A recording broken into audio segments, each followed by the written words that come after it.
Hey, what's up YouTube? I was actually going to post a video yesterday giving you the 2-week heads up on chemo and getting my second infusion and things like that. But my day lasted all the way until about 9:30 last night. So by the time I got back to the hotel, I was just exhausted and wanted to go to sleep. So back up at Mayo Clinic in Jacksonville. Just got my second chemo injection yesterday.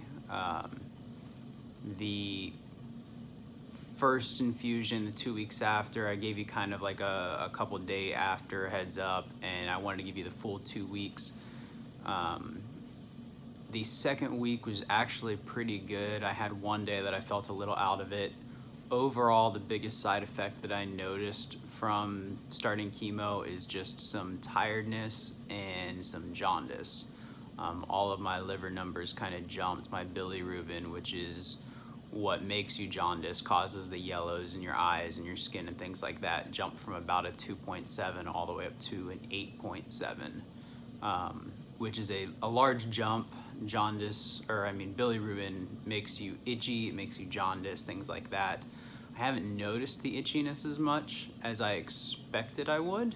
I've always been, well, the last couple months I've been kind of itchy anyhow, but I thought I'd be really, really bad once I saw that number of 8.7.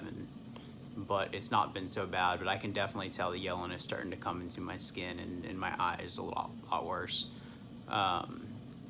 So I had my 1 month follow-up scans from the y90. I had some blood work done, and I had my second chemo infusion. And then today, which is Tuesday, I was supposed to get my port installed this morning at 6 a.m. Well, as you can tell from my lovely background, that didn't exactly happen. When the blood work came back, my INR had jumped up to 46. 23 is high, which is what it was yesterday, and it should be right around like 13. So INR is an independent factor that tests your blood clotting. If your INR is too low, you could actually throw blood clots. If it's too high, then your blood won't clot, meaning it takes too long to heal. You could bleed out, things like that. And it jumped from 23 yesterday to 46 today because they wanted to check it again this morning before they cut into my jugular to install a port, and it had jumped even higher. So they admitted me to the hospital portion at Mayo. They are giving me some vitamin K and some platelets because my platelets were low anyhow, and we are going to see if that can kind of reverse that. Vitamin K helps blood clotting and things like that. It's a factor in the INR. But what that means is that I'm not going to be getting a port, at least on this trip. Luckily, when I got admitted to the hospital, I got admitted to the 7th floor, which I don't really know what they do up here.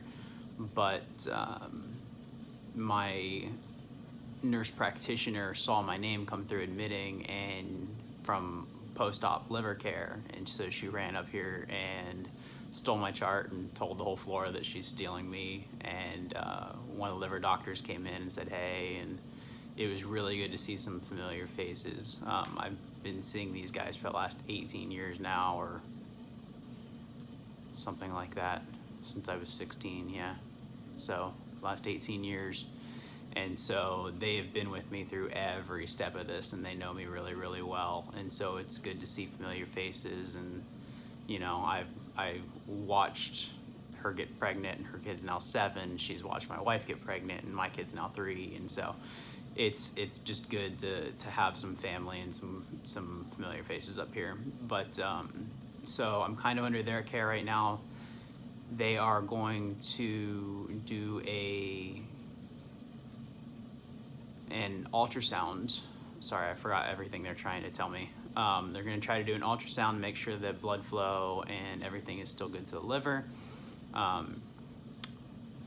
We suspect that this y90 and the chemo treatments are killing the liver quicker than they should be, having more an effect on the good liver than they should be. Hopefully the CT scans and the MRI scans that we took yesterday will show us something. They may skip my next chemo treatment to kind of hopefully let the liver recuperate a little bit. They may not. We don't really know what is going to happen past tomorrow right now. But goal is I'll be admitted overnight tonight at least, and we want to see that INR number drop back down to normal range before they let me go. Because if anything happened, if I tripped and fell down a stair, or if we got in some sort of car accident, I mean, I could have a bleed in the brain and just bleed out basically right now with as high as that INR number is. So they're being very cautious, which is appreciative.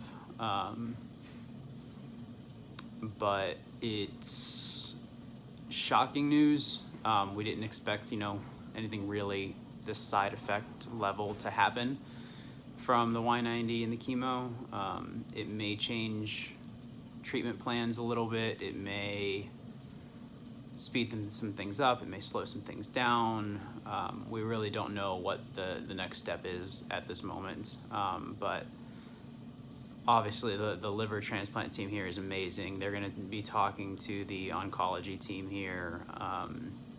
As far as, the post-op liver transplant team goes, they want to bend over backwards. They'll send me anywhere in the world to make sure I'm okay, because we just have that, relationship. Otherwise, my dad is still spearheading all kinds of different communications with different hospitals around the states first, and then we'll expand if nobody in the states can do it. But we're going to talk to MD Anderson out in Houston. I think I updated you guys. We talked to UPMC. They said they won't do it. We are reaching back out to them because Mayo Clinic has some really close contacts at UPMC. We talked to Cleveland Clinic. They won't do it. We talked to Duke. They won't do it. It's all about my tumor size is too large, and with my history of 2 liver transplants and the type of cholangiocarcinoma that I have, it's a big mess that nobody wants to touch. At the end of the day, hospitals still are businesses. They still rely on statistics, and I'm not a very good candidate for good statistics. So it's hard to think of things that way, but being a business owner myself, I sort of understand. But at the same time, hospitals are supposed to help save lives, and so we know there is a hospital out there that is willing to take a chance. It's just a matter of where and when and how soon and things like that. Most transplant centers are going to require 2 years cancer-free before they will even consider a transplant. All of these little details, though, are things that can be appealed and overridden. MD Anderson and Mayo Clinic run the most nationwide trials, things that are working on getting FDA approved that are not yet FDA approved. So they're both very, very good hospitals to be in contact with. And we're going to see what we can do, see what the different options are, see what the different programs are out there, and hopefully have some kind of good update on it. That's it for now, I guess. I'm currently getting some platelets. You can see them hanging up there. That's going to be another 2.5 hours almost of that infusion, and it is like 5 o'clock, and I've not been able to eat or drink anything all day. I had one tiny sip of water to have some prednisone, and I am very hungry and very thirsty.